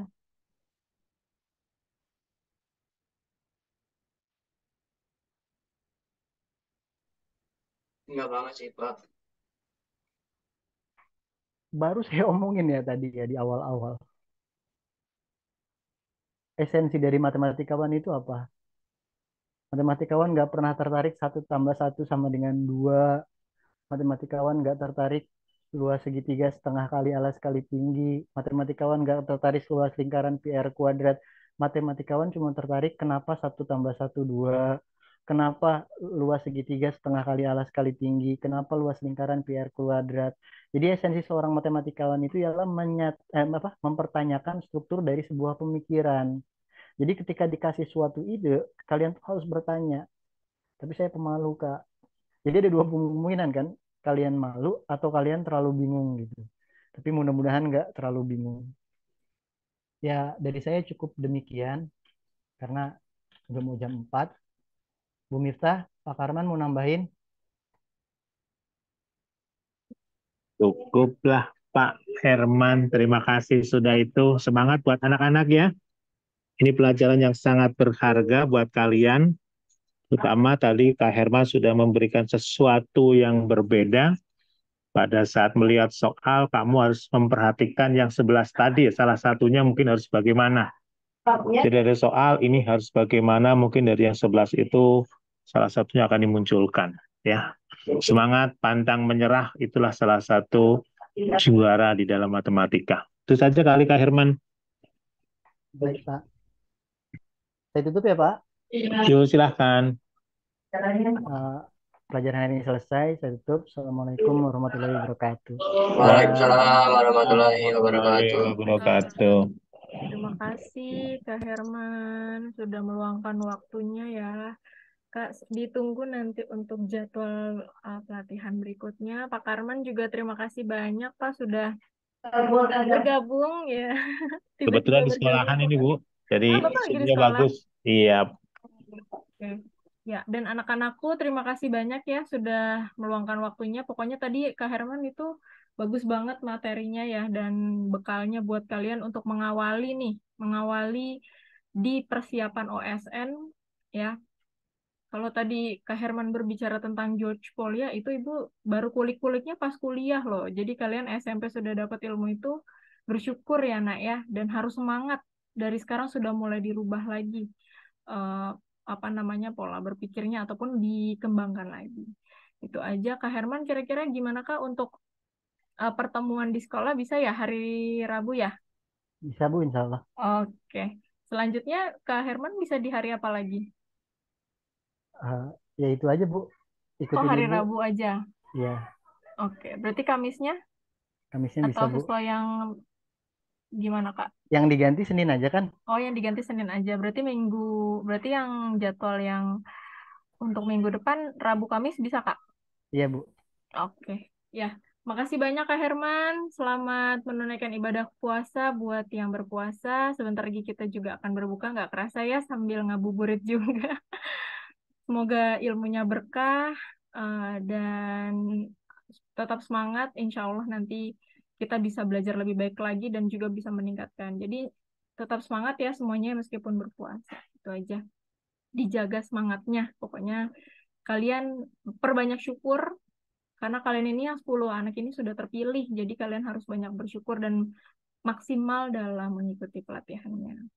Oke, itu aja. Cukup dari Ibu. Terima kasih untuk semuanya. Ibu akhirnya dengan sama-sama kita membaca hamdalah. Alhamdulillahirabbil alamin. Amin. Subhanakallahumma wa bihamdika asyhadu alla ilaha illa anta astaghfiruka wa atubu ilaik.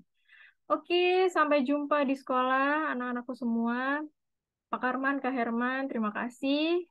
Wabillahi taufiq wal hidayah. Wassalamualaikum warahmatullahi wabarakatuh. Waalaikumsalam warahmatullahi Assalamualaikum wabarakatuh. wabarakatuh.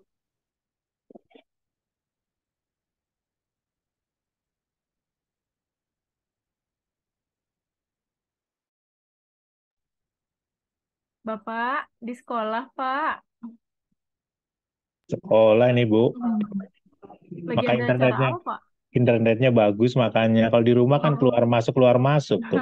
Kelempar gitu loh. iya. Oke, tutup saja. Ya, Close. siap. Terima kasih, Pak.